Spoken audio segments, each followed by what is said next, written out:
of the corrections and clarifications rulemaking process. So again, like Kirsten said, hoping to post that final set of draft rules for your review by the end of this week, and appreciate all of your participation through these 4 meetings. For our agenda today, which you should have received by email yesterday, we have a bit of an update on a set of rules, and then more substantive discussion on a rule. So for the updates, which we're hoping these are more kind of quick updates and reminders of where we are in the process. But of course, we'll take question and answer and discussion on any of these. But we'll first go through the definitions rule and some updates there, and then go through the metro land use requirements in centers, which is Rule 12.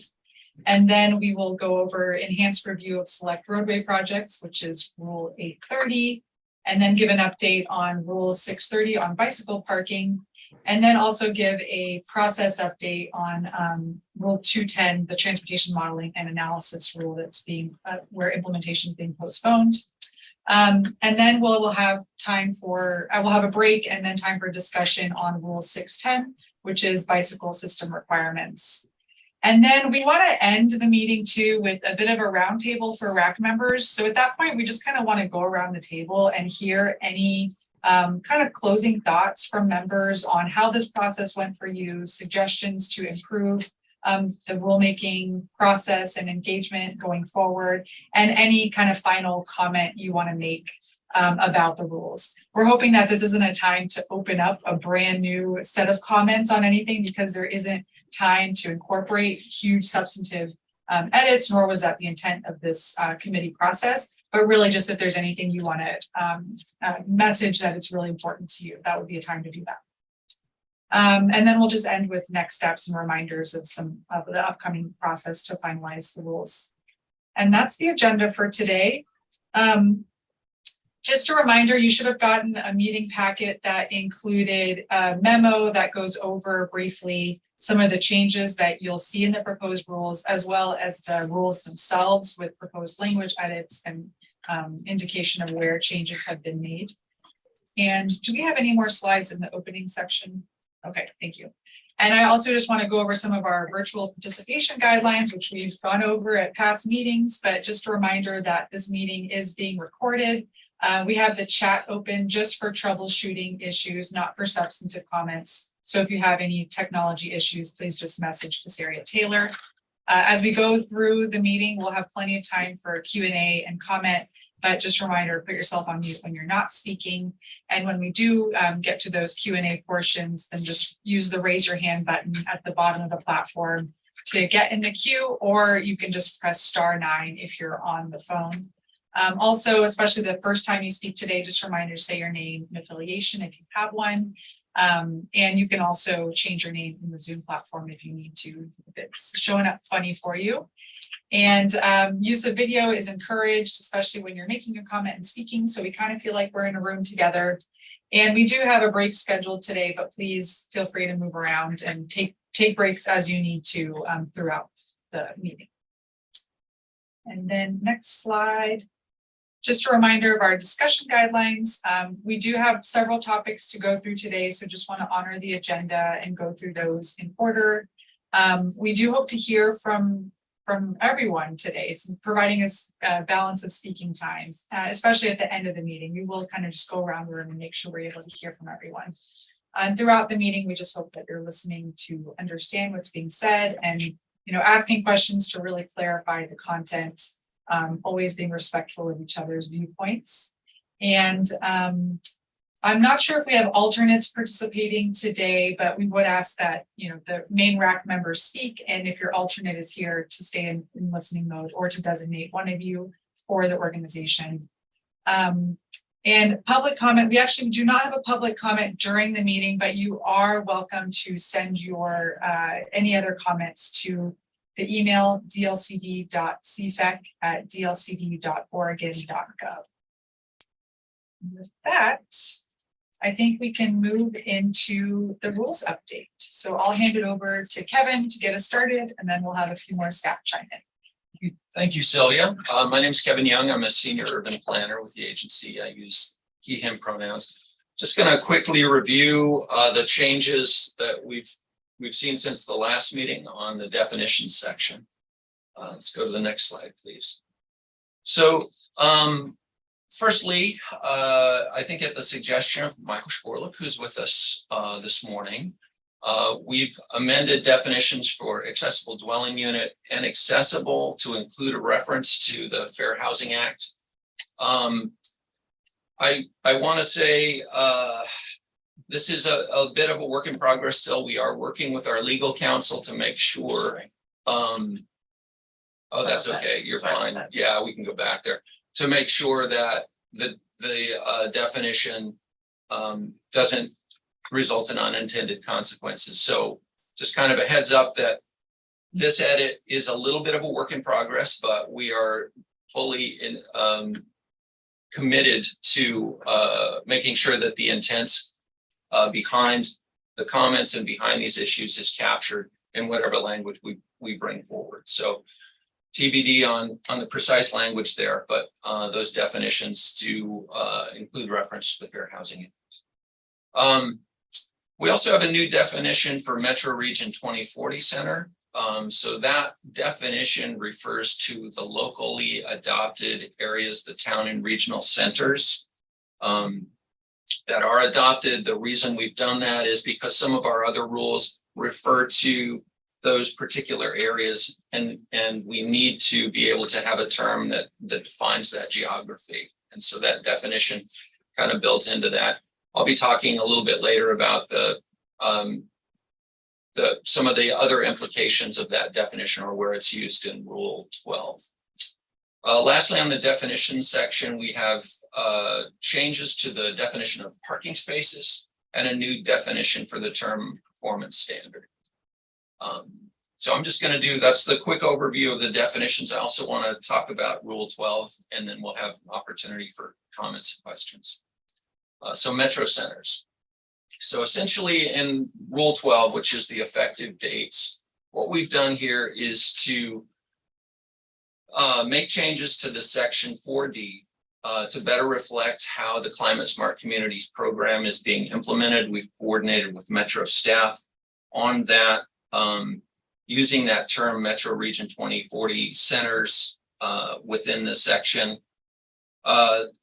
Again, these changes clarify geography. They also better align with how the Climate Smart Communities program is actually implemented, and clarify that these requirements apply when these areas are planned for urban uses. There are one or two that are still being planned for those urban uses, and it wouldn't make sense to apply these requirements before that occurs.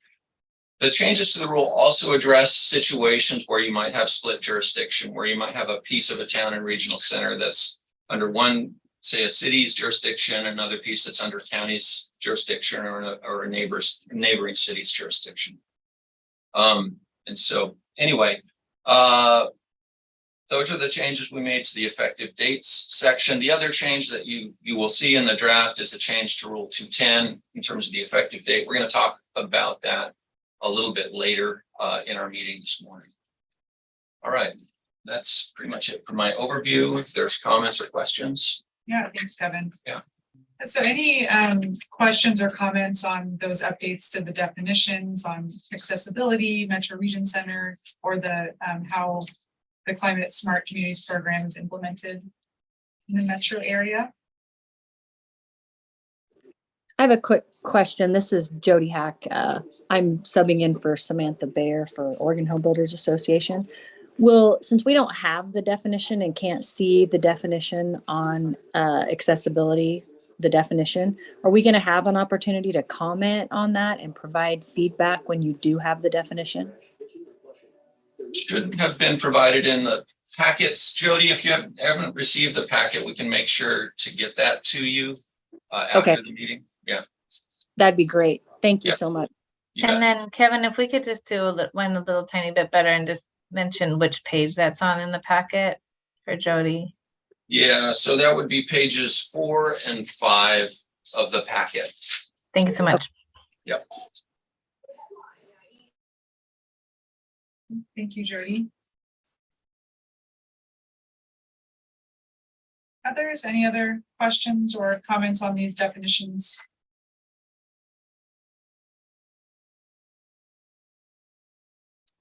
All right, then let's go to Bill to give an update on a couple of other rules. Yeah, thank you, Sylvia. My name is Bill Holmstrom, Land Use Transportation Planning Coordinator here at DLCD.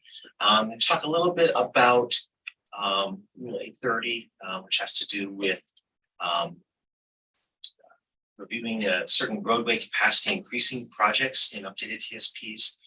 This is a rule where we've made a few specific changes throughout this rulemaking process, but today, we have not made any additional changes since the last advisory committee meeting, but I think there were enough questions at the last meeting. I was at the last meeting, but I didn't watch it, about the rule in general, that I think we need to kind of step back for a second, talk about the rule in the context of everything else that we're trying to accomplish with all the rules that we've updated, and then really talk a little bit about how the changes that we're talking about fit into that. So again, like I said, the purpose of the rule is to provide for the review of certain roadway capacity increasing projects. So the reason that we put this rule in there is because we know that in order to meet our goals, that there's going to have to be a significant shift in the investment priorities for our transportation networks. That means prioritizing our pedestrian, cycling, transit networks more than we have in the past. And that means that, we've essentially, we look at what we've got on the ground right now, we've essentially built out most of the motor vehicle network that we're going to have moving into the future. Of course, we're going to need more connections to places that are developing, additional network connectivity in certain locations where that's lacking. More is going to be necessary. We can't just say no more motor vehicle capacity. That doesn't make sense. We know we need to continue to have that. But in those cases where we need to do that, we need to be careful about that and think about, is this really what's necessary? Because status quo of how we've proceeded so far is not going to cut it. We know that we need to change the way we're doing business moving forward. So this rule only applies to the larger capacity projects. This does not apply to all motor vehicle capacity projects. For example, there's a number of facilities that do not need to be reviewed. A 3-lane arterial, for example, where you have a lane in each direction plus a turn lane. That provides basic connectivity throughout a neighborhood or throughout a community, and those are going to continue to be necessary, and those do not need to be reviewed under this rule, especially reviewed under this rule. Any projects that advance safety objectives, of course, we want to make sure that if there's something that needs to change for safety's sake, that those will be able to continue without additional review. And then there's a number of changes folks have been concerned about that are more operational, have to do with striping, signal and timing, intelligent transportation systems, anything having to do with kind of how that system operates doesn't need to be reviewed. It's not something that is reviewed through this rule. It's really, this rule is really limited to larger capacity projects. Just want to be real clear about that. And I think, the rule doesn't necessarily say this, but I think the intent behind it is, the first question is, should we do this project at all? We know in the future, we must assume that there's going to be a future, and all of the rules kind of point this direction. The future is going to have a lower VMT, vehicle miles traveled per person in the future. People, on average, Oregonians, will need to drive less each day in order to meet our targets. That means that they're going to be traveling other ways. There's going to be mode shift. They're going to move to some trips to walking, some trips to cycling, some trips to transit. Not everyone's going to drive less. Some people might drive a lot less. Some people might drive a little bit more. It's just the averages, when they all shake out, it means that Oregonians on average will need to drive less into the future. And this is based on work that the state has worked on for decades. And we know this is just the way that things go. So I think it's really important, assuming all those things, thinking about the future a little bit differently than how we thought about things in the past. We really need to ask, are these projects that we need to accomplish at all? And of course, after a local government, and again, this is all decisions made by a local government, not by the state. Consider, you know, are these projects going to move forward? Those few projects that are still deemed to be critical enough and important enough certainly should be advanced and reviewed through this process, and that's fine. That's why the process is there. So the changes we've made, I just want to be real clear. This rule came into effect last year. So if a local government today wanted to add a project that met, you know, those thresholds for being in a project that would need to be reviewed under Rule 830 into their TSP today, they would need to review it. That's how it works right now. But there's a lot of projects that are on the books now, right, that are in existing TSPs that are acknowledged. And we've said all throughout the process that those projects that are in the acknowledged plans may continue without being reviewed up until they do the local government does a major TSP update. So the question is, what happens at that TSP update? And this is where we've had to do the work in this process to really kind of draw that line between what are the projects that are far enough underway that it doesn't make sense to go back and review those projects at this point. It might be, you know, they're just, you know, doing the finishing touches and painting the yellow stripe down the middle of that street. Well, of course, it's done, right? You don't need to review that. And there's, of course, you know, different phases of the project development process that occur before you get to that point. But we wanted to be able to draw that line for folks that when it comes time to do the TSP update, which may not be for a few more years, right? A number of years ahead of us, the TSP updates are going to be continuing. That you're going to look back and say the projects that are on the books now, which one of those have advanced enough that we don't need to. And those projects we expect will be developed and built, and that's okay. Those are under those existing acknowledged TSPs. But then there are those projects that may be in the books right now, or projects that are maybe under consideration or new, that you'll want to go back and say, first of all, do we really want to do these projects, right? Are these going to be necessary? Is there something we can do these projects that makes them smaller enough that still meet the need that doesn't need to be reviewed? Or are there enough other actions that we can take to avoid that review? Or do we just need to go ahead and review this project? And most of these reviews we expect will be part of, incorporated into the TSP update process. The rule was written to allow local governments to do a review independent of a transportation system plan update. And I think a lot of people have kind of been reading it that way, but we expect this will be integral to the TSP process. A lot of the elements of that will really be rolled up together. If multiple projects are being reviewed, some of those elements can be combined. So it's not so much, you know, doing an individual review for all these and you know, that's kind of how the rule is written a little bit. So maybe it's a little bit misleading, but I think we expect that as part of that major TSP, those will be all reviewed together to the extent that folks want to review those projects. And so, yeah, I think that's all the pieces. Yeah, that's all the pieces I had. Excuse me. And I think we're going to stop for questions and answers. Yeah, thank you, Thank you. Bill, thanks for clarifying. And, you know, Rule 830 is something we talked about, I think, at the last two RAC meetings, and it sounds like there aren't any changes proposed since the last meeting. But of course, thank you, Bill, for just kind of going over what projects this review applies to and kind of what assumptions or questions to ask in that review. I'll just stop here to see if there are any questions or comments from RAC members before we move on. Joseph, and just a reminder to introduce yourself the first time you speak. Go ahead. Hi, this is Joseph Off at the City of Hillsborough, Transportation Systems Engineer, and I've been working with Bill.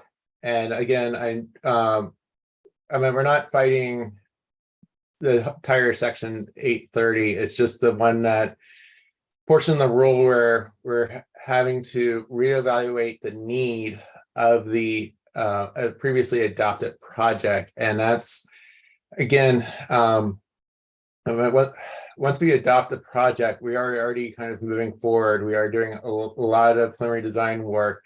A lot of our work that we do to build our transportation infrastructure is depending on developers to do that. And so a lot of that deals with a lot of right-of-way dedications, right-of-way acquisitions, a lot of preliminary design work, a lot of partial construction. And so the way the rules written right now is that we have to go back and reanalyze that and try to say whether this project is actually needed or not. But we have already moved ahead. And so it's one thing where it creates confusion for the public because we have already done, after we adopt the project, we do a more thorough public outreach process of selecting different alignments and everything and talking to the public. So one thing is going to create confusion going like, what, we're going to go back to the public and going, what are your thoughts? Does this project really need it? And so that's one thing, it's going to create confusion. The other gives like an avenue if someone is like unhappy with the project to challenge the project, even though saying, hey, you need to go back and do this needs analysis again, because the rule's telling you, even though you're already in design and partial construction.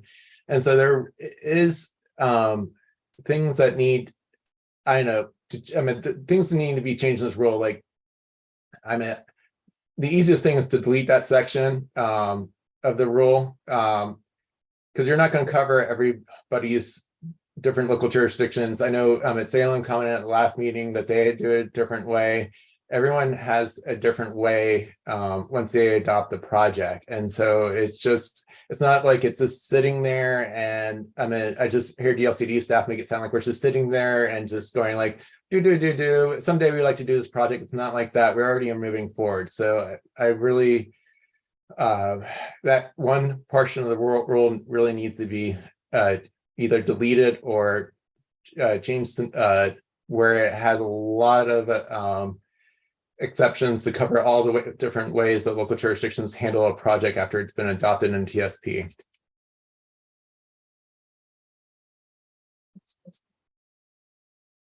Bill, any additional thoughts on that?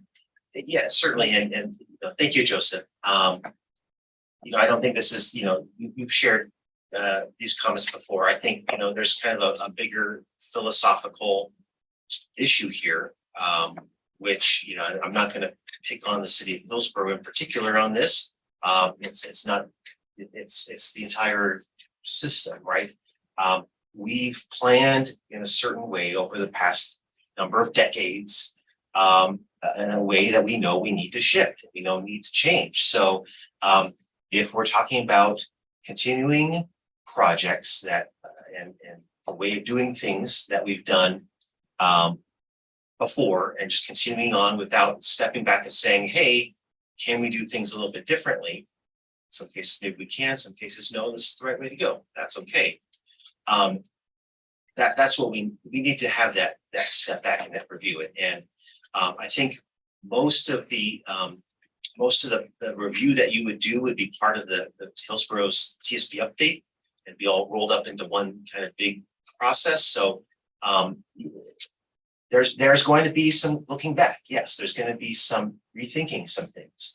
And that's part of the big picture of here. What we're trying to do is we're trying to rethink things. We're trying to rethink systemically how things are going. So I think it's just that, obviously it's a difference of opinion. But well, I just want to be clear. We are already moving forward with design and partial construction of a project. It's not fully constructed, but it's being constructed over time by developers. There is not really a opportunity to go backwards and reevaluate things. I really need to have you understand that because I don't think you're getting it. This is not where it's like this exercise where you can easily go back and saying, oh, we don't need it anymore. We just toss so much money in right away and building some portions of the road, but we don't need it anymore. So you really need to understand that there has already been money and all this other things have gone forward with it. It's not a thing where we go back and reevaluate it and it's no cost to the city. You're basically throwing away tons of money. So I just wanted to have you really understand that. Okay, thank you.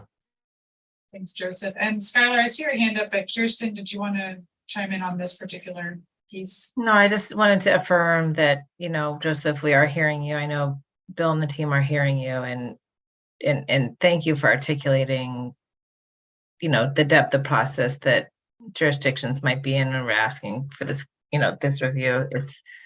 It's important to hear from you. Thank you. We'll continue to discuss and also, raise this with commission, when they are up, considering this rule. It's very important nuance, very important locally. So thank you. Kristen. And Skylar? Yeah, thank you, Skylar Warren with the City of Tigard. I'm probably not going to say anything more eloquently. I think that Bill already has about the need for this rule in terms of re-examining the way to build transportation infrastructure and the rules. The obvious intent to meet the goals of the charge of that rule. For us, and just to provide a perspective from another city, we've looked at this pretty in depth, talked about it at length, and don't see issues with being able to implement late 30 with TSP updates, and in fact, probably think it helped with some conversations with other agencies like DOT or Washington County, where we feel there is a merit to perhaps downsizing facilities. And this rule, we believe, offers an opportunity to take a broader look at our goals around safety, greenhouse gas reduction, and to make better informed decisions. So we support the rule as currently written, and thanks.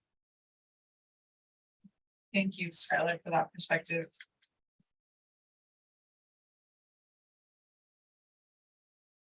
And I do want to point out that Casaria put a link in the chat to the meeting packet, which includes the rules and the proposed changes to the rules. So if folks want to go to that to follow along, in case you missed the packet in your email last week, that's in the chat there. Any other questions on this Rule 830 and review of roadway capacity building projects? Okay. Then I'll hand it back to Bill to go over the next rule. And thank you, Sylvia. Let me go ahead and figure out what I'm doing here.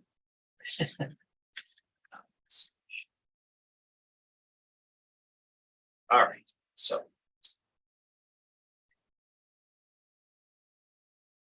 Bicycle parking. So, we've heard a lot of comments about, in particular, I'd say the requirements around bicycle parking for multi-unit and mixed-use residential uses. We did vision. So, all along, what we've said is local governments need to require bicycle parking for a variety of uses, and for this use of this residential type of use as well. We're trying to get to a spot where we were setting a ratio of one bicycle parking space per unit. Originally, I think we'll just said that. We wanted to add some flexibility to that because we heard that that may be a bit too much in some circumstances. We tried to add some language in the RAC 3 version that's said you can adjust that number. I think part of the conversation at that last meeting or maybe the last TAC meeting was that people were unclear. That's what the rules said, that they said, well, we can adjust it up but not down. It was a floor, and that's not the way we intended it. So we did update the rule language this time around. The way it's written right now is it says that cities and counties should consider one space per unit, which I think we've thought about over the last week or so. Is that really good enough rule language? We're not sure. We're happy to have some more conversation with folks. We're really trying to set an expectation here that in many cases we're going to need, substantially maybe more bicycle parking than maybe is utilized now, because we know that in the future, in order to meet our goals, that more people will be riding bicycles to get places as part of their daily life. Not everybody's going to do that, but more people than are doing it now. A higher share of the people traveling need to be riding their bicycles. And that part of that is having a place to park it safely at where you live. So we're open to some more conversation on this. I think we're going to continue to rethink this language. We're trying to get to a place where, like, again, we're trying to encourage this one space per unit, but I don't think we necessarily want to set that as a hard requirement and allow local governments some flexibility there. So suggestions on how folks might want to word that or put that, or how ideas for what people think this requirement should look like. Happy to have the conversation. Thank you. Right, thank you, Bill. So we'll see if folks have any questions or comments or thoughts on how best to clarify this intent or desire to have one space per unit in multi-unit residential. And then for folks, can you just clarify, Bill, in case people weren't following along, what kind of residential does this actually apply to? Yeah, thank you, Sylvia. So this applies to multi-unit and mixed-use residential. So multi-unit is more than 4 units, is that correct? Or 4 or more, or is it more than 4? It's 5 or more. It's 5 or more, so Okay. more than 4. I'll check that. 5, 6, 7, 8, but not 4, 3, 2, 1. And then mixed use, where that type of residential is combined with a commercial type of use. Thanks, Bill. And see a few hands up. So let's go to Brian and then Brock. Go ahead, Brian. Hi, Ryan Hamilton, City Corvallis. I appreciate what you're trying to get at here, but yeah, I would suggest considering different or refined language than what you have here. If you're just saying that cities and counties shall consider a base ratio, that's pretty squishy, especially in a world of clear and objective that we're trying to get to with residential. And it kind of renders that A and B pretty meaningless. And if A and B are meaningless, then 3 as a whole becomes kind of meaningless, because that basically just repeats what's in 2A, which just says cities and counties shall require bicycle parking for multi-unit and mixed-use development of 5 units or more. So yeah, if you want to establish a base ratio, then it should be stated, I think. Just telling cities that they shall consider doesn't really give us a lot of direction. So, thanks. And Brock. Personally, we appreciate this change. You know, the 1-to-1, especially, you know, if you're looking at like a 100-unit building, right? That's up to something around 1,200 square feet. That's enough based on the apartment size assumptions in 315 to add an additional unit on the ground and an additional unit for every floor on top of that continues up. You know, again, we obviously do need to reduce greenhouse gas emissions, and biking is a great way to do that. But if we're planning for more than is going to be used, that's going to take away from space that can use housing. So we appreciate the changes as written. Thanks, Brock. And Matt.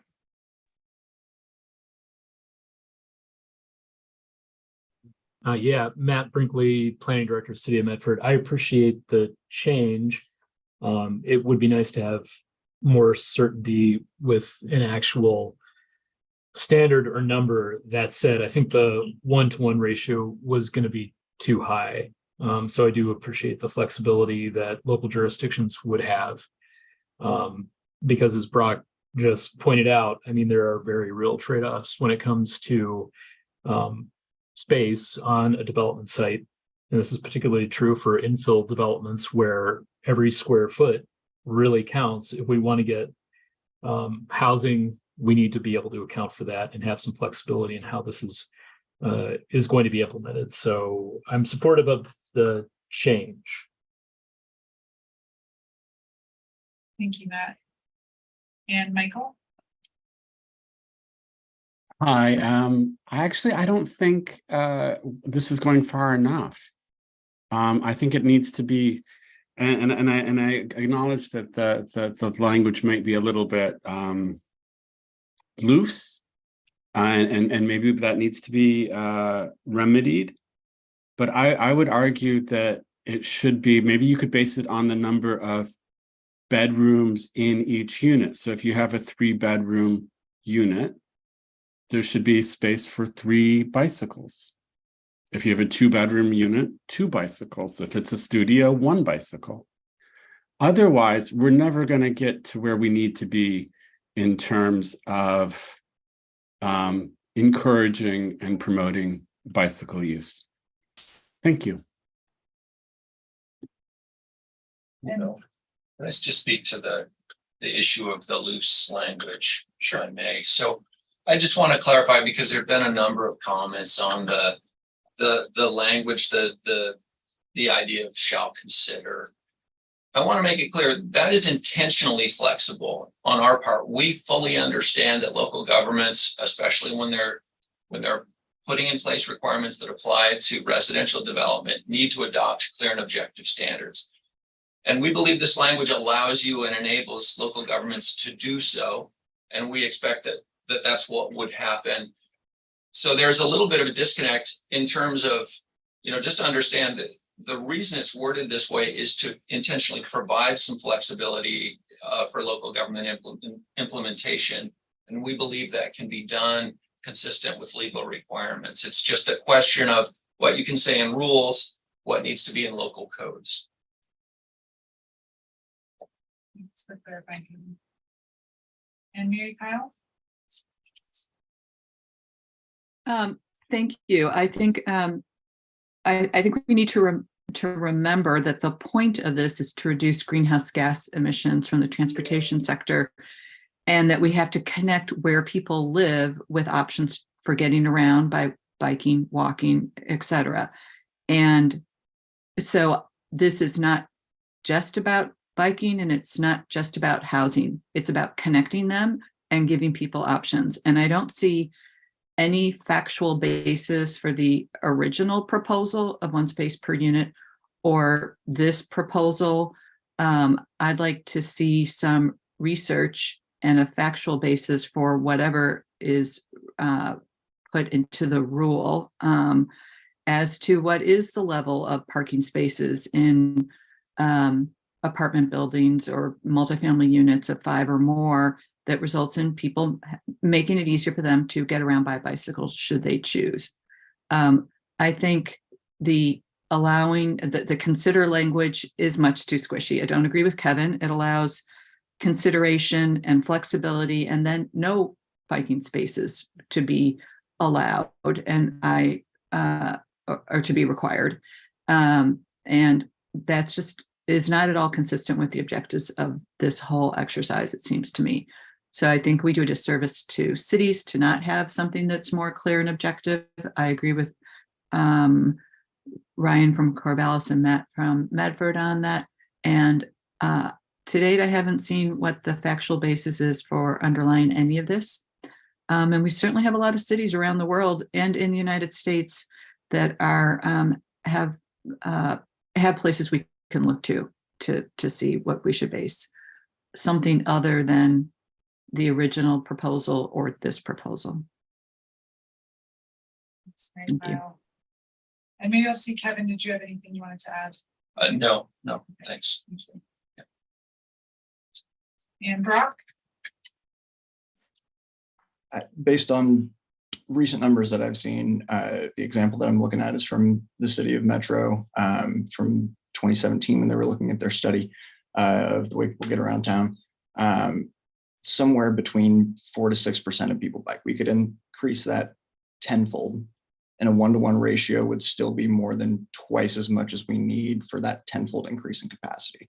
So that, this is not to say that there shouldn't be any bike parking. As the rules are written, they do still have to have bike parking. They can't have none.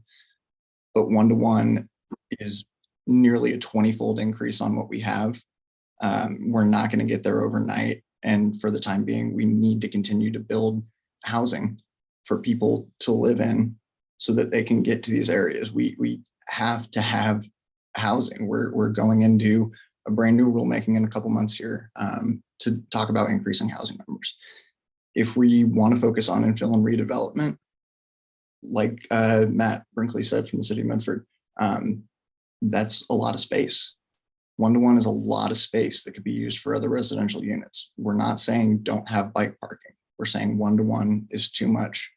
And the way that it's written now gives flexibility for cities to be able to implement based on their needs and their projected changes into the future. But 1-to-1 is still too much.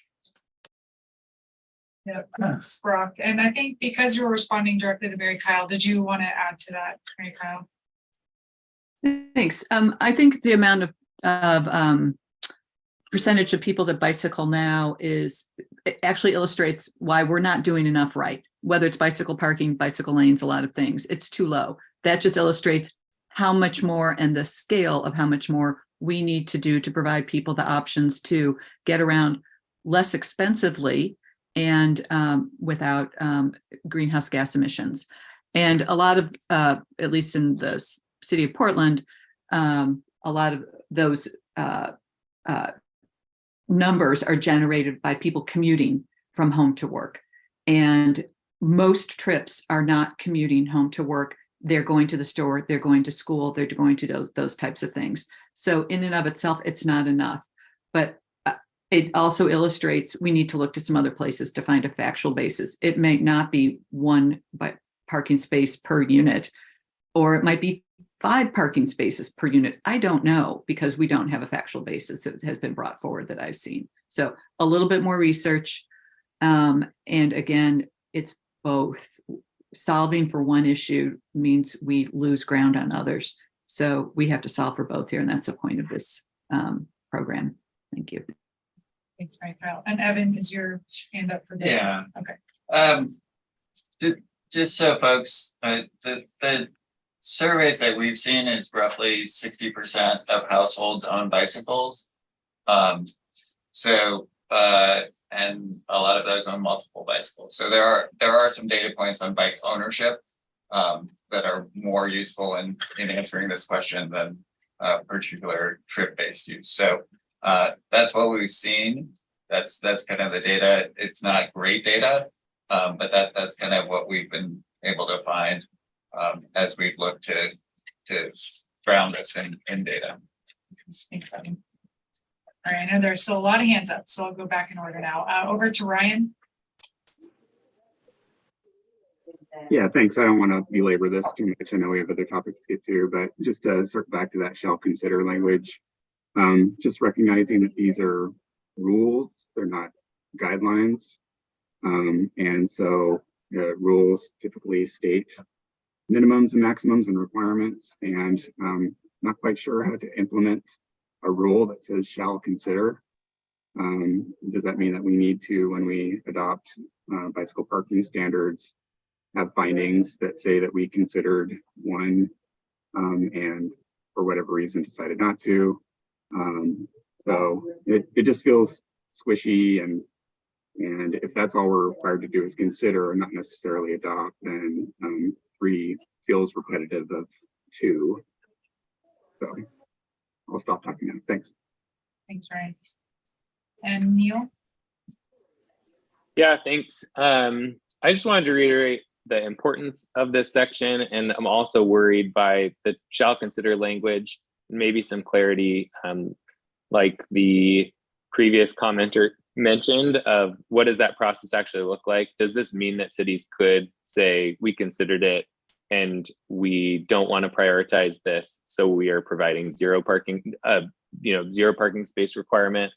I think the reason why this is important is, like, of course, bike parking is an important component of high density infill climate friendly development.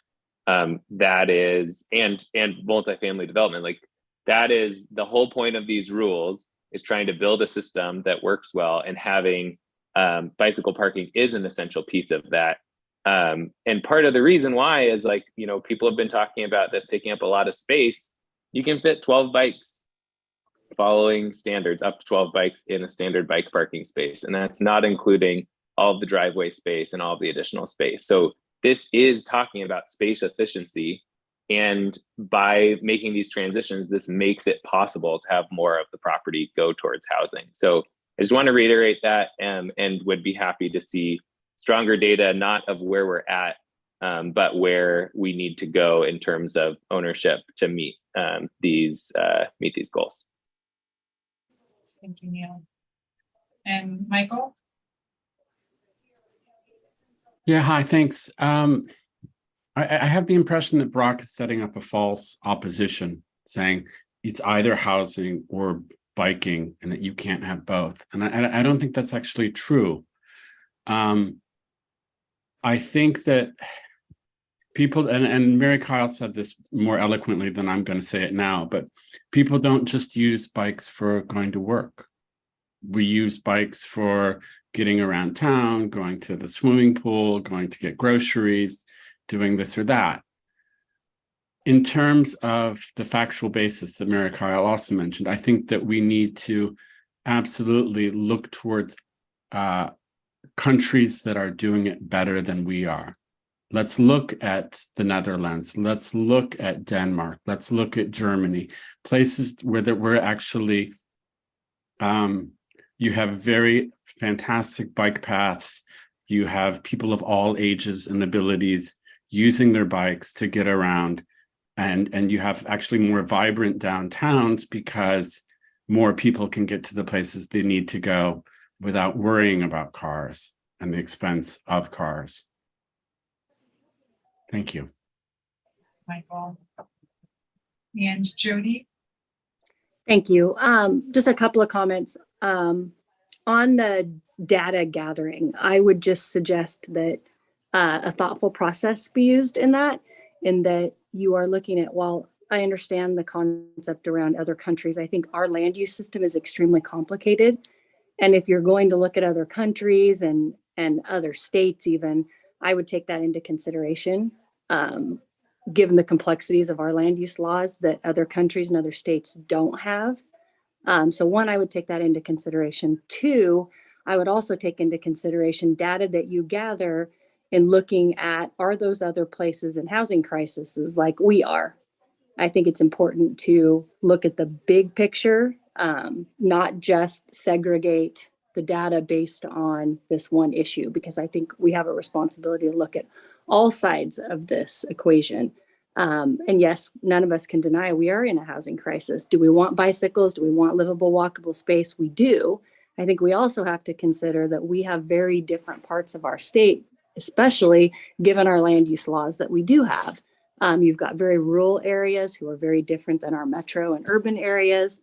So I just think it's important that we are very thoughtful if we're going to base these decisions on data, that we're gathering data that is reflective of our state as well, and the demographics and the geographics that are a part of our land use system.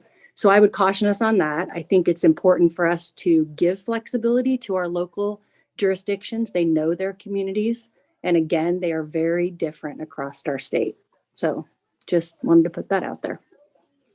Thank you, Jody. And I saw Brock give a thumbs up to that comment. So thanks, Brock, for that too. And Brian, over to you. Thank you, Brian Rankin, City of Bend. Tracking along the lines of a couple different comments, maybe a fact-based minimum to add to 3A, cities and counties shall consider, the consideration of up to one doesn't guarantee an amount of bike parking that I think is consistent with the thrust of the rules. So you may want to consider adding a minimum and then consider up to one, right? So you're talking about a range that's up here, not a range that could be very, very light. I'm looking at the rest of the requirements and they're a little bit subjective, but I think workable with a land use decision. But the way I look at this, these are probably better. We're looking for better parking spaces. So I think there could be times and situations where a developer and certain community may want smaller amounts of parking. So if you establish a baseline, you're working from a reasonable baseline up. That's my suggestion. Thank you, Brian. I appreciate that. I think we've heard a lot here, kind of appreciation for the flexibility here, but also concern that it might not lead to an increase in bike parking. kind of hearing about concern on how this will impact housing, but also some comments that that biking is really needed to support people where they live and where they want to go. And also hearing an interest in wanting just to have more facts and data and looking at how other countries are doing things, but also making sure that that facts and data is kind of relevant to Oregon itself. So I think that's a lot for staff to think about. And I know you opened the floor for kind of suggestions on how to look at these rules. So I wonder if you have any reflections on that. Yeah, this is Bill Holmstrom again. Thank you, everybody. We certainly heard a spectrum of opinion and comments there. We're going to do the best we can in the short time we have left to provide an updated draft. Obviously not going to make everybody happy, whatever we end up with. So we'll do the best we can. I will say, obviously we're working toward the conclusion of this rulemaking process at this point. We are, as an agency, as a staff, committed to continue to have conversations with folks about all elements of this rules. In the next year, there's going to be a significant rulemaking process undertaken by the agency around the ONA process around housing. And we're going to continue to be plugged into that, just like we've got housing staff plugged into our rulemaking. And the extent that we find that this or any other issue is, there's friction there, we can come back and we have the ability to make some additional tweaks along with that process. I just want to be clear that, we're all working together at DLCD to make sure that we're tackling all of the issues that the state faces. And we're trying to do it in a coordinated way. So I do want to highlight that. And one other piece here, I just want to highlight that the rule that we're talking about here is part of the section of rules that only applies within Oregon's metropolitan area. So these wouldn't apply in other parts of the state. There are existing bicycle parking requirements that have been there for decades that will continue to apply in all the other parts of the state outside the metropolitan areas. All right, well, thanks for that rich discussion. We have one more rule to go over before we take a break here. So this will be Rule 210, and I think it's over to Matt for this one. Yeah, hi, Matt Kroll, Planning Services Division Manager at Department of Land Conservation Development, he, him pronouns. I'm going to talk here about Rule 210, which is the transportation modeling and analysis. We talked about this at the last Rulemaking Advisory Committee meeting, that the recommendation coming from staff to the commission is that this will not take effect at this time. There's a level of complexity trying to sort this out that we do not have time in this rulemaking, which is clarifications and corrections. And so you'll see when we talked about it at the last meeting, we did not have draft text to talk about. So I think we talked about the general idea of putting it off and not have it taking effect, but didn't have anything to show you. So now we have two places in the rule where the effective date is put in there. One of that is in Rule 12 under 5A, where it just simply says sets that effective date. But we were, as we thought about it, realized that if somebody picks up the rules and they're looking at Rule 210 and don't remember to look back to Rule 12 to see that it hasn't taken effect. So we also wanted to add a section 1 to this rule we were proposing to the commission that says it's the same thing, same date and not taking effect. The part that is a little bit awkward about the whole thing is then the rest of Rule 210 has sections 2 through 5, I think, that needs a significant revision before they would take effect. And so that the awkward part is like, well, what do we put in the rule now? We don't know what that will look like until we go through some further discussion. And so the rule that we are bringing to the commission would just leave that in there, but want to make it clear to everybody that what you see there is not what will ultimately take effect. There will be something that will be revised with more discussion and significant revisions. So that's the little bit tricky part about that. That's the draft rule. Any questions or comments on that?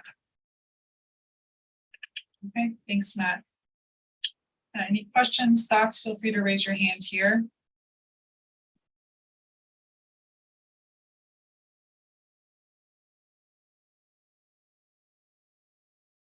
All right, well, if there are no comments and questions, that's fine. And we did cover this one at the last meeting too, kind of similar update. So we did hear some comments and thoughts on the postponing of this rule last time and some support for postponing it as well. So appreciate that from the last RAC meeting.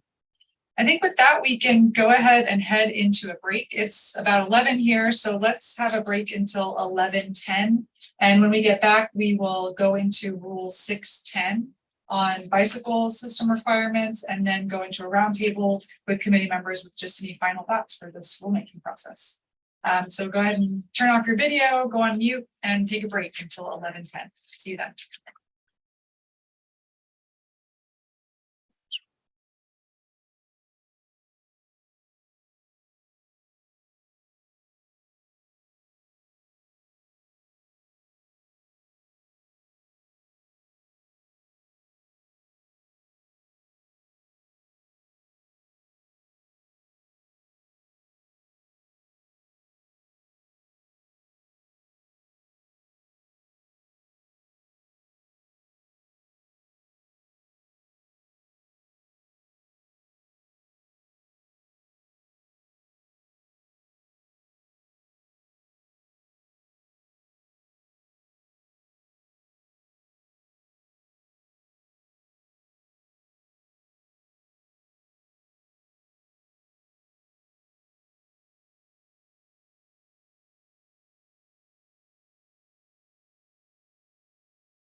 We're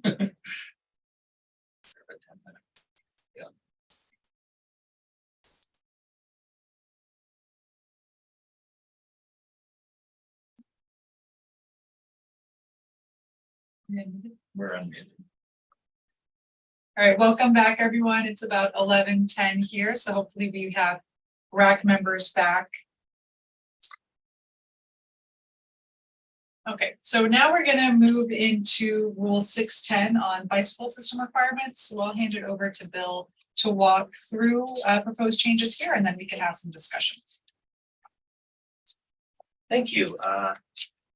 This up front here.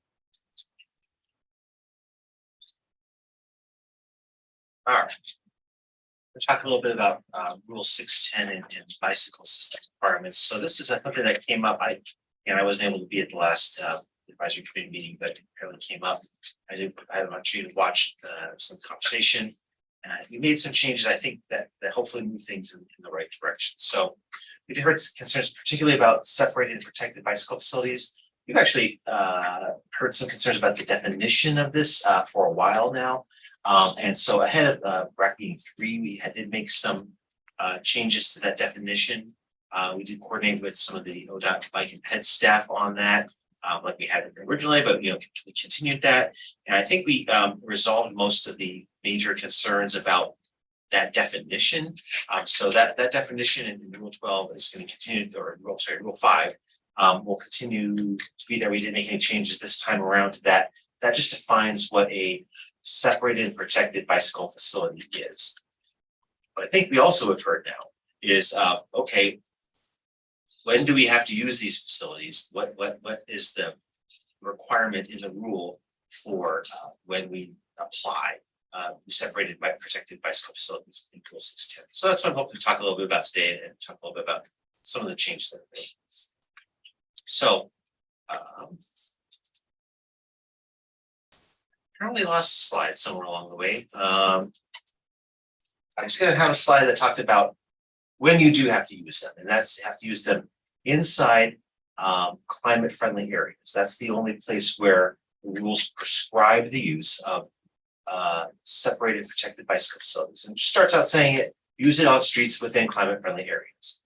And then it also says you don't need to. This is the place where we made the most changes really to clarify this is you don't need to necessarily use these facilities on facilities that have low traffic speeds, low traffic volumes, or on facilities where there's a high quality parallel facility. We kind of broadened or gave some more flexibility to what a parallel facility is.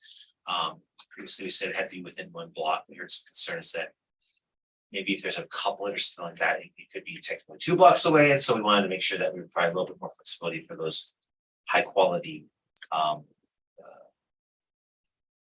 parallel facilities within a climate friendly area. It didn't make sense to put it on a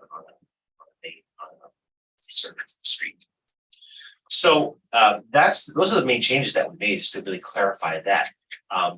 We understand that within a climate friendly area you may have some small local streets that don't necessarily have a lot of traffic, don't require a separated protected bicycle facility there. You may have some facilities that are arterials that are intended for more through movement than for kind of the neighborhood access. And it doesn't really make sense to have a separated protected bicycle facility there. If it does make sense to have it there, that's great. But if it doesn't make sense, that you have a high quality parallel facility in proximity to that to make sure that there's still access to the area. So that's the only place where it's required. I did want to talk a little bit about outside of climate friendly areas. What the rule says. The rule says that you need to design bicycle facilities with higher levels of separation or protection along streets with higher volumes or speeds of traffic. It does not say you have to plan for a separated and protected or protected bicycle facility, which is a certain type of facility. It says you need to plan for higher levels of separation or protection along streets with higher volumes of speeds or traffic. So in many cases, we absolutely think a separated protected bicycle facility will be the right strategy, right, for these places. The local governments I know are already looking at doing these and I don't want to minimize anything that anyone's already doing because people are already looking at these facilities and saying, yes, that's what's required here. In other places, it may be a buffer bicycle lane is sufficient. In other places, it may be a different type of, facility would make sense there. Just depending on the context, the land use context, and the context of the adjacent, street that's located along with the bicycle facility. You're looking at those higher volumes, speeds, say we need to have that higher level of protection here. So that does provide a lot of flexibility to local governments. The rule does require local governments to really take a look at the system and make sure that that you're designing those facilities in the correct context, which is, I think, consistent with everything that we've the guidance that's been out there for a long time. Really, the main thrust of the overall, and this isn't really about specific types of facilities, but it's talking about planning for a connected network of facilities. The connected network must provide safe, low stress, direct, and comfortable experience for people all ages and abilities. And it does define what all ages and abilities means in the rule. And that was the result of quite a bit of work that would happen in the original rulemaking. So I just want to come back and say, as part of that connected network, you're going to have some facilities which are low speed, low volume, local streets that are a shared type of facility. Bicycle boulevards, neighborhood greenway, whatever you want to call that.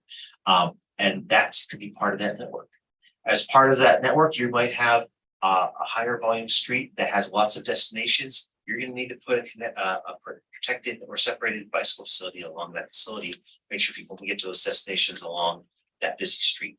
So it's going to be a spectrum of types of facilities. There's going to be trails, separated, multi-use trails that may be part of that network. All those things together. You need to make sure you have that connected network that connects the destinations across the community. And I don't think this is inconsistent with guidance that's been provided for a while now. We are trying to make sure that we have really comfortable connected networks without gaps in the future, so that people of all ages and abilities can really comfortably access the system, because we know that's what's necessary in order to really move the needle on load share for bicycling. There's a lot of places that have worse weather than we do, that have a lot more cycling because they have excellent facilities. So that's all I had to say on that. I hopefully people had a chance to take a look at the amended language, and hopefully it moves things in the correct direction. Thank you. Okay, thank you, Bill. So we'll open it up to any questions, comments, or thoughts on these proposed changes. See a couple of hands up from Neil and Joseph. So over to you, Neil.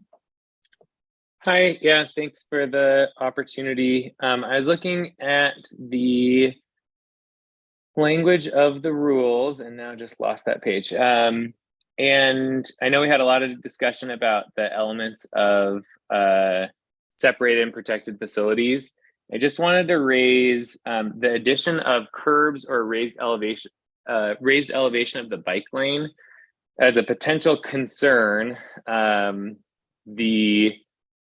Just recognizing that raised bike lane with like a mountable curb as like a design can work for some through streets as better protection than just paint. But especially in climate friendly areas where these are kind of in how they're designed, denser with more businesses on the side, that those spaces in more urban environments or urbanizing environments become de facto parking spaces for Uber, Lyft, UPS, and deliveries.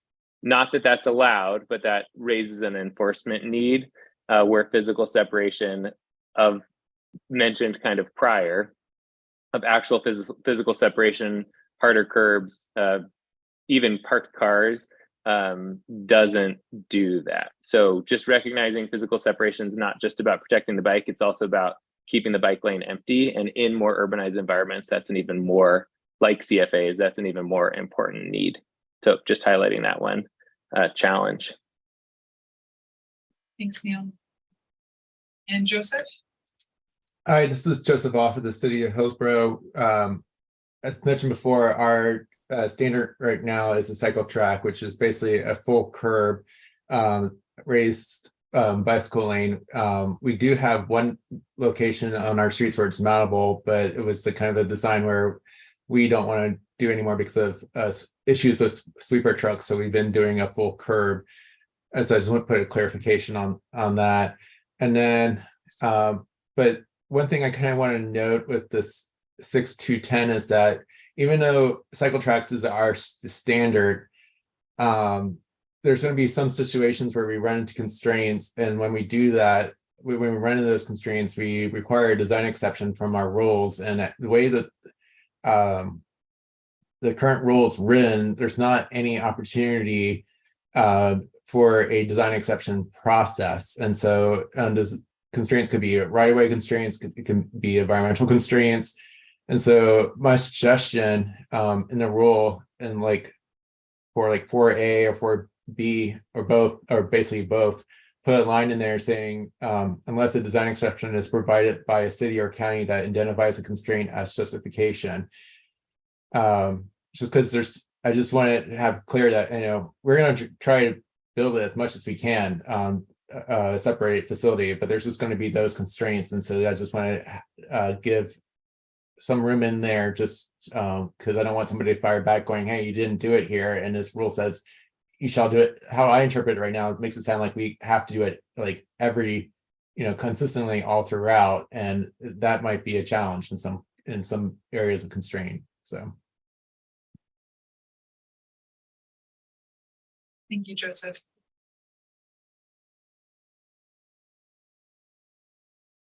Any other questions or comments? Yeah, Brian? Just a question. I'm curious if these standards also apply to ODOT. I don't see ODOT mentioned in this section, which makes sense, but somewhere else in the rules, is ODOT going to be required to meet the same standards? So this is Bill Holmstrom again. Thank you for the question. So the TSP is going to set the network for the entire planning area, including whether those facilities are owned by the city or owned by the state. And so we expect that as part of the TSP development process, there'll be coordination with ODOT on what that looks like on state highways. We feel our conversations with ODOT, we feel pretty good that, there's the blueprint for urban design, or that was what it was called. Now it's been being integrated into all the other pieces that, that ODOT uses to make its decisions on what state highways look like, that in these contexts, particularly in climate friendly areas, that ODOT is going to be happy to work with local governments to make sure that these kind of facilities are in place on those facilities. Okay. In a follow-up, if I may,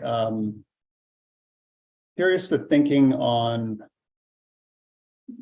4A.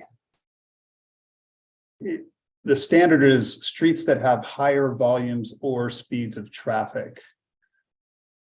So within a jurisdiction, you're doing a relative comparison, right?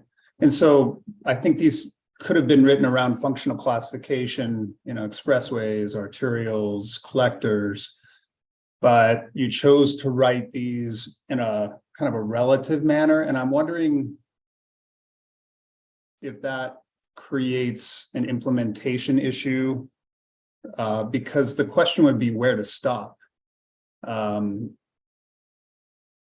so I'm just curious, I would expect this to say something like, clearly arterials and collectors, which tend to be the higher volume speeds of traffic, but not local roads. But this could include local roads in some cases. So I'm curious what your thinking is, and maybe I missed some of the discussion on this, but why not focusing on the functional classification of roadways that are already part of the TSP?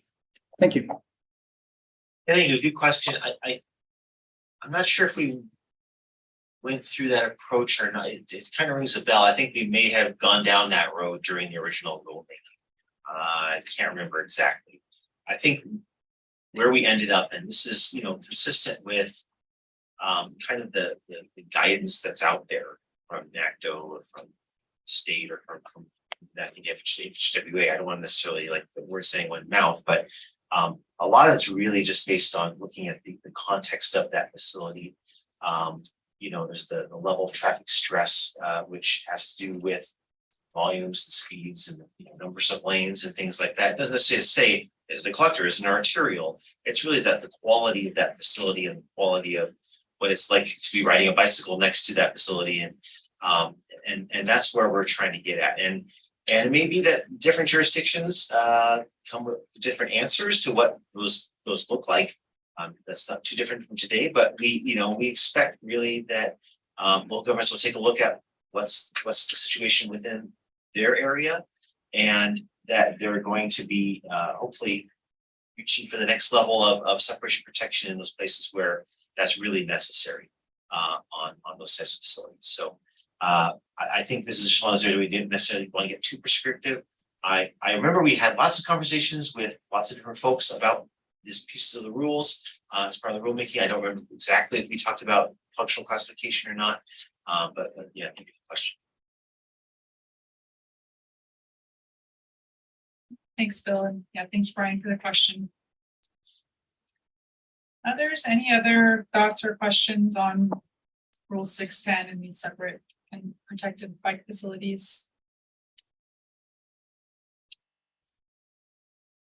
And just real quick, I'm just rethinking my answer a little bit here. We do talk about functional classification more in the say Rule 810, so the 800 series of rules, which talk about the motor vehicle system, and some of those pieces do talk about what kinds of pedestrian and bicycle facilities might be going along with those. So in the case of say freeways or expressways, you wouldn't expect to have a bicycle or pedestrian facility along those, for example. So we do talk about that a little bit if you read that in combination with the 800 series of rules. So. All right. Well, I think with that, we want to move into our final topic for today's meeting, which is not a rule topic itself, but really just kind of reflections from the committee. We are at our fourth and final scheduled meetings of this corrections and clarifications process. So just want to provide an opportunity for folks to make any final comments. And in a moment, you will hear about how you can continue to provide written comments, but in this sort of verbal platform, just want to provide that space for folks. And so I'll put a couple of questions in the chat here for people to reflect on.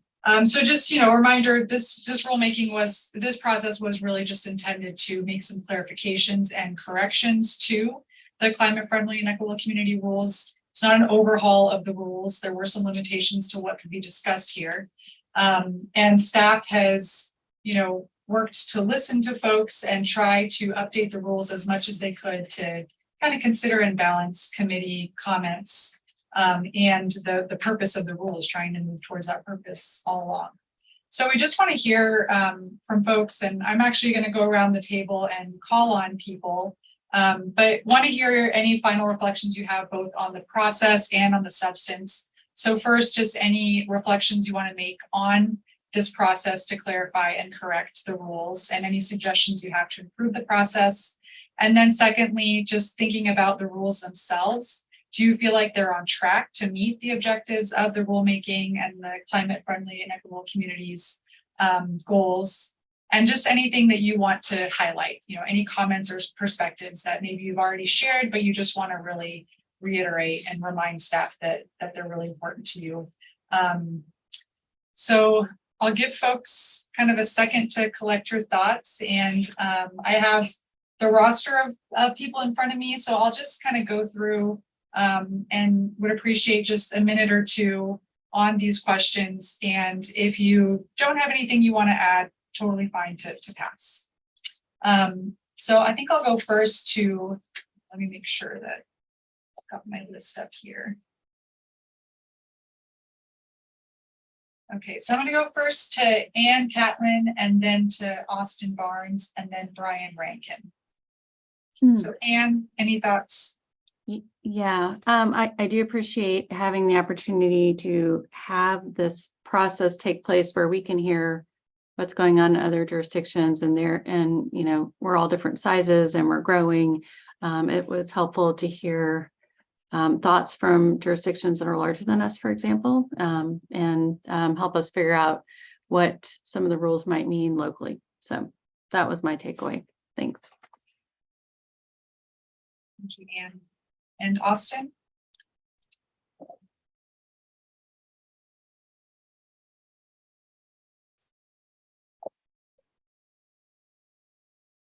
Austin, if you're on mute, we can't hear you. All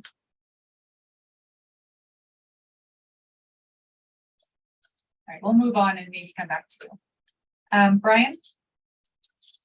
Thank you. I really appreciate, first of all, the opportunity to continue trying to make improvements to the rules. The patience of the LCD staff and leadership hanging in there. Because it's pretty clear, even from a discussion of one set of standards, that it's tough to appease everyone. So we know that that's a really tough mission. I appreciate your patience and dedication trying to get there. I think within the narrow window of the topics that we were supposed to discuss and allowed to discuss, I think a good job. These are improvements in my opinion. And that said, I still have concerns about other aspects of the rules. And I think just in general, I'm hoping that in the future, the flexibility and the subjectivity that's embedded in the rules is a good opportunity rather than a tool or leverage for legal challenges. So I'm really hoping that these can work, and we will see. So thank you. I really appreciate the opportunity and the discussions and getting to learn and know people better through the process. Thank you. Brian. Let's go then to Corey Harlan and Brock and Jessica Peltz.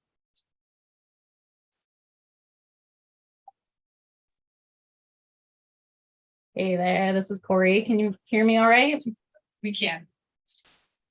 Yeah, I think I would just echo, have appreciated the process, appreciate that this process is iterative. That's what happened in the original rulemaking, and really showing that time and intent to continue to refine these rules to make sure that they work for jurisdictions and also achieve their intent, which is to create these more climate friendly and equitable communities. And so I think that there's a cohort, a climate coalition, that has some additional more detailed comments about some of the rules that we'll be submitting. But I just wanted to apologize to this group. I wasn't able to collect my thoughts on 2010 in time. And so I think I'll use the time I have here just to elevate it. The last conversation on postponing that rule, we talked a little bit about unintended consequences and interactions with things like the CFA designations and then the TSP updates that cities are going to be stepping through with ODOT. And there's kind of an established schedule for that. And so I did want to try and understand a little bit more the thinking about those connections and potential impacts. And then, this potential tightening of timing, just because there are major rulemaking efforts going on with ONA, with this effort. And so we don't want to kick that can too far down the road. We really want to make sure that it aligns with these other rulemaking processes. So apologize that I wasn't able to air that during the time allotted on the agenda, but I'll go ahead and raise it here. So thank you.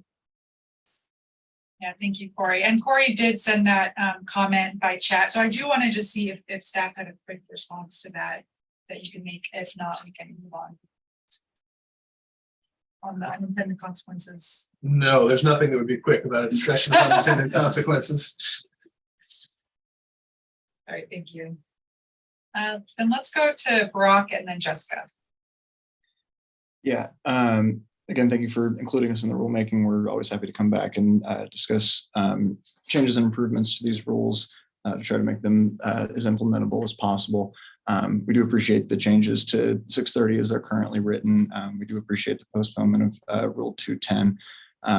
From a broader perspective, I think there are still some substantial problems with these rules, not necessarily from the standpoint of individual rules themselves, but rather how they interact as a system in the broader scope.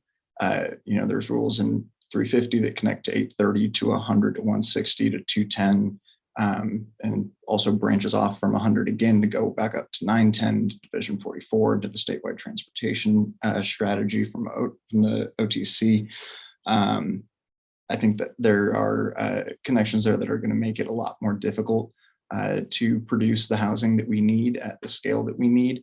And I think there's a serious consideration that needs to be taken there about how these rules are going to impact that. We know that that's not something that we'll be able to directly address through the owner rulemaking, since it's not the same topic, right? It was directed by House Bill 2001. This is completely separate, so they don't have the ability to change, rules in Division 12 or anything like that. But there does need to be a serious process to make sure that these two are aligned, and the longer we wait to do it, the worse outcomes we're going to have for both efforts. And so I would really encourage staff in the commission and all the stakeholders involved to make sure that we do get to that alignment period as quickly as possible, because it's going to be really essential for meeting both climate and housing goals moving forward. But again, thank you for the opportunity to participate. And we do have some positive changes here, as Brian said, and we look forward to continuing this effort. Thank you, Brock. And let's go to Jessica, and then we'll go to Joseph and Leah. Thank you. Jessica Pels, Washington County. I think just to echo, we really appreciate being involved in this process. And I know it's a difficult challenge to write rules that apply statewide. We appreciate staff's responsiveness to everyone's comments throughout this process, and also for including us in the TAC. I think we remain concerned about the implementability of some of the rules, specifically as Joseph is talking about 830, the cost to implement that, extra analysis into our TSP updates. And so hopefully we'll be looking to the state to help defray some of those costs for the major TSP updates when our time comes. I think we're slated in 2026, so maybe a few other jurisdictions will have gone before us by then. So we can look forward to continue to be involved. Thanks. Jessica and Joseph. This is Joseph off the city of Hillsborough. Thank you for putting together this rule advisory committee meeting, and as well as the technical advisory committee. And we share the other jurisdictions' comments that we recognize how challenging it is to try to put these rules together. Overall, we've seen some improvements with the rule, but we still have some concerns, as we noted in some of these meetings. I just wanted to highlight that it's difficult to prescribe things on a state level because every city is different, and and we need to look at how that city is laid out or the county is laid out and what available resources that they have, and so it's just some of these prescribed methods and the rules creates a lot of challenges for communities, especially smaller cities who have very small budgets. And the other thing I just want to mention as well is that we support parking reform, but it shouldn't be prescribed on a state level. It should be done on a local level.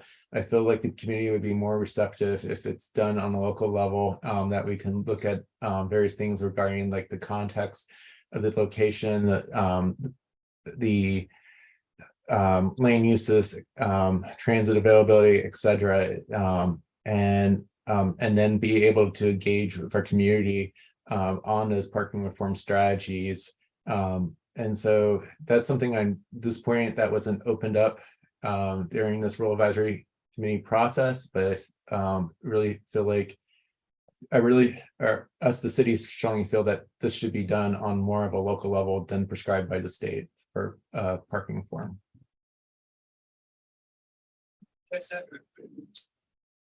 And let's hear from Leah, and then we'll go to Mary Kyle and Matt Brinkley. Yeah, thank you, everyone. I don't know if I have a lot that's novel to add at this point, but thank you for the opportunity to be a part of this. I think I will just say, reflecting on the rulemaking process as a whole, some of the components that I think I was most concerned about going into this were that we would make significant changes to rules that cities are already implementing. So specifically parking and climate friendly areas work, and just concern around changing things that are already in progress at the local level. So we didn't end up going down that road in a significant way, but I think something to think about as these like cleanup rulemaking processes happen in the future is where cities are in that implementation. So other than that, appreciate the opportunity. I feel good about where we're at on the rules so far. The bike parking, I think specifically, we'll be talking a little bit more internally and following up with staff before this goes to commission. But other than that, feeling good, and thank you all. Thank you, Leah. And Mary Kyle? Thank you, Sylvia and staff. We appreciate the revised rulemaking, the RAC and the TAC, and the department's responsiveness to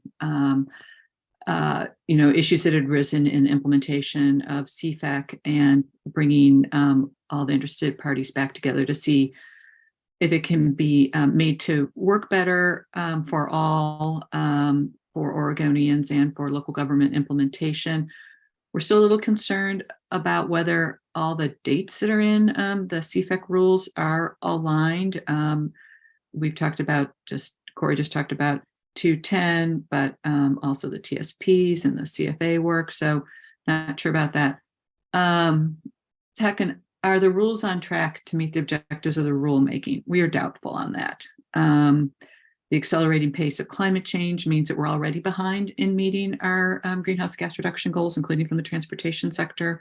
And we know our current plans are not moving us anywhere near the reductions in greenhouse gas emissions and VMT that we need. And we seem to be sort of in a state of denial about the scale of change that's going to be needed to our communities and neighborhoods to make them more livable for the long term for everyone in them, affordable, and provide transportation options. I think we tend to look at these rules, the individual rules and sections and subsections very narrowly, without bringing us back to, are they really getting us where we need to go collectively in the reduction and the scale of change that's needed in our investments, our transportation investments, and our policies to reach more livable communities and neighborhoods and diverse and equitable neighborhoods. So I'm doubtful on question number 2. Thank you. And Matt? Well, thanks for the opportunity to participate in the RAC. And I'm glad that you did this. I think it's interesting that, there's this tension between what we were asked to do or what staff have been asked to do with this particular rulemaking exercise and perhaps what everybody wants, which is maybe a larger look at the rule, because there are, I think, more substantial issues at stake that we need to look at. That said, I think that the task before us had to be necessarily pretty focused. Otherwise, we wouldn't have been able to get anything done. And that perhaps creates some frustration with those of us who like to look at the larger issues that are involved here. And so I also appreciate the opportunity to have a TAC that where we have had sort of open-ended kind of conversation about those issues. And I would just echo what some others have said, which is we need to be doing this regularly. And I know that staff have made that commitment. And so this is a good, I think, first step in that direction and demonstrating a commitment to come back and talk about the rule as things come up, and they will, as we go to implement this rule and we begin to experience its complexities.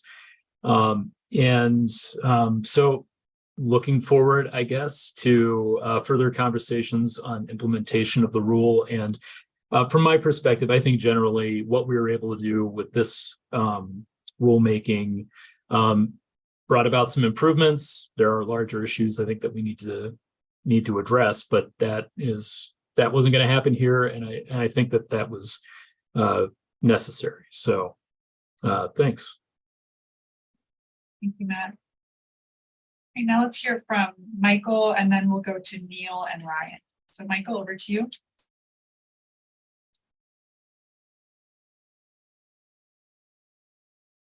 Am I the only Michael?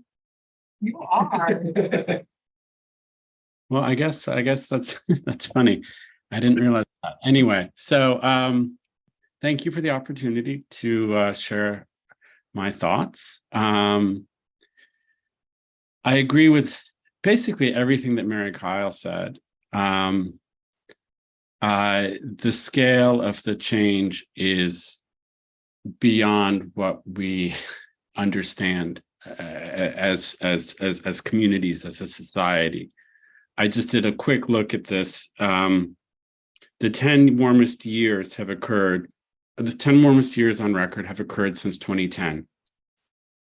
So, and the rate of increase is increasing. So there is a real urgency to act now. And I don't work for a city, so I'm not, so I understand the tendency to defend the status quo and how we've always done things.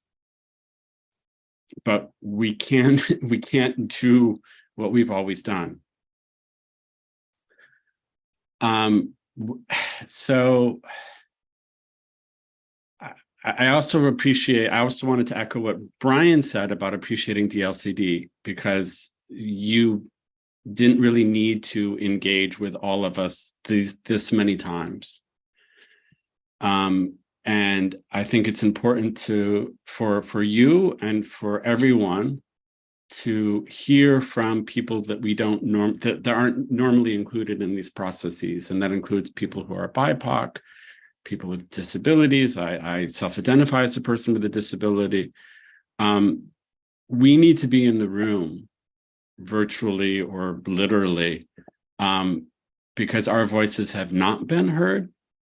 And if we're serious, and I think we are serious about what it means to have equitable communities and climate-friendly communities, we need to be here. Beyond that, what else? I think that's all. Thank you. Thank you, Michael. And then Neil, let's go to Neil and then Ryan. Thanks, Sylvia, and everybody, all the rest of staff. Echoing this has been a long process for all of us. From I jumped in kind of partway through the original rulemaking group, which was a really long time ago. And so I think a lot of the conversation here is really getting down to details, which I appreciate, because I think we all want rules to be implementable and actually work. And that kind of ties to question 2. I do have concerns about meeting the objectives, and that the further down into this process we've gotten, the direction has been more on, kind of lightening and stepping back off of some of the requirements without having the full conversation of what its impact on the goals would be. And appreciate the kind of continued the ask that another commenter made of continuing to come back as a group and kind of see how we're doing, but would just ask that part of that is seeing how well we're doing at meeting our stated goals, not just how implementation has been going, and really trying to circle things back. And I think that staff has done a good job, especially in the later meetings, of being able to come back and kind of remind us of where we started, because it's been so long and people have come and gone, and honestly, the process has been long enough that people have moved on to different jobs in different places. And so it's hard to keep that continuity, but I hope moving forward that we're able to continue to look at this very great set of monumental rules and make sure that we're adapting. And part of that is a really long-term process of what these rules are even doing. These rules are setting ourselves up far in the future. And so wanting to make sure that we have the opportunity to adjust and say, hey, these things are working. this isn't being used, but we're missing the mark here, and we need to find what those barriers are, and maybe we can work on addressing those barriers, so then it is more implementable in the future. So thanks again. Yeah. And let's go to Ryan and Skylar. Thank you. I just kind of don't have much to add. I want to echo what the previous folks have said, and really appreciate being on this committee. It's the first time that I've sat on a statewide rulemaking committee. So it's a really interesting experience for me. I think it was a good collection, a rounded collection of stakeholders on this group that provided some really valuable input, and brought up a lot of things that I hadn't considered before.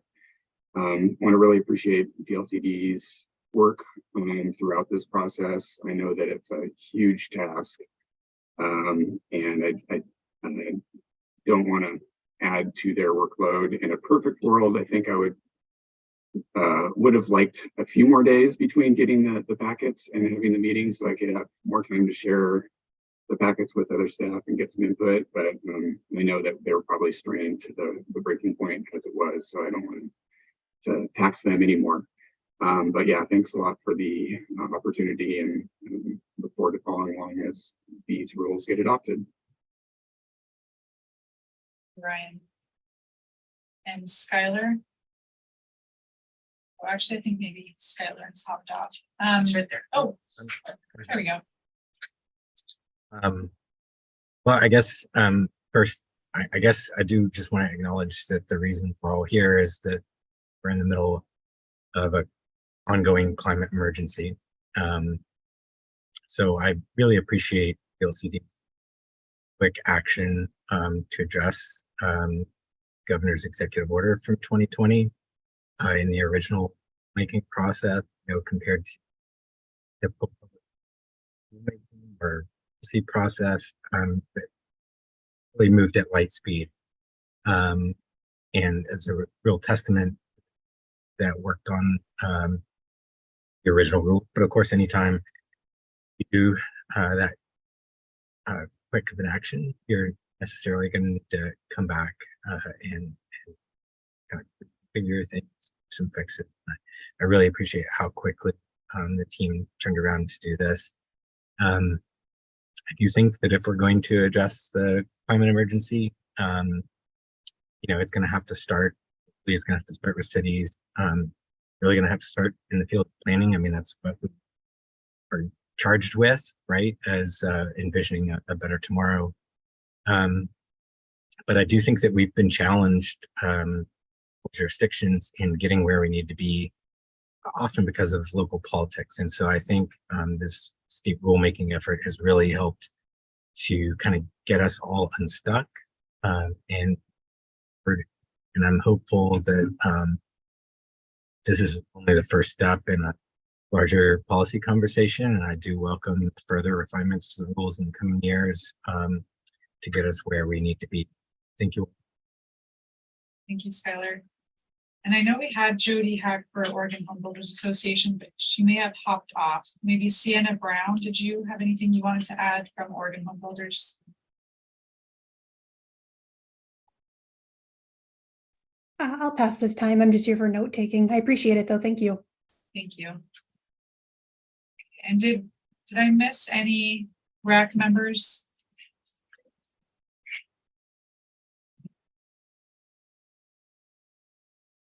I really appreciate everyone just jumping in to share those final perspectives and reflections. I think that's really helpful for the team to hear. I think with that, we're ready to move into our next steps.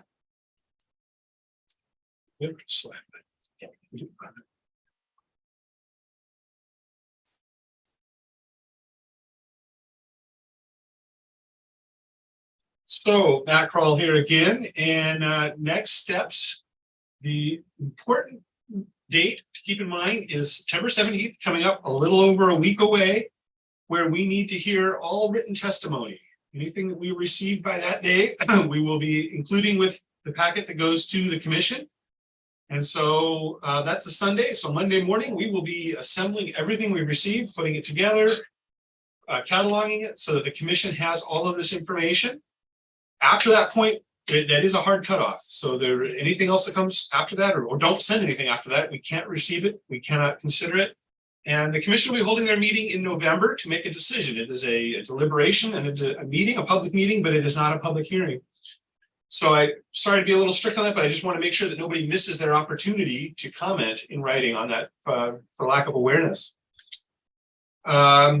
So start working on that right now. You have the draft that we released last week that is pretty darn close. I think there will be a few changes coming out of today's meeting, as we've all been taking lots of notes. So we'll work on that and put something out, a revision later this week with any revisions that we can come from this. But don't wait for that, would be my encouragement. Use the version you have, start writing your comments and submit them. I think that pretty well covered. Next, what did I miss? I just think Kirsten wants to. Oh, yes, there'll be closing comments. Yeah. But is there anything else on the next steps or anything there? Our process clear from here? All right, then. Okay. Thank you. Any questions on that process from committee members before we hand it over to Kirsten Green for closing?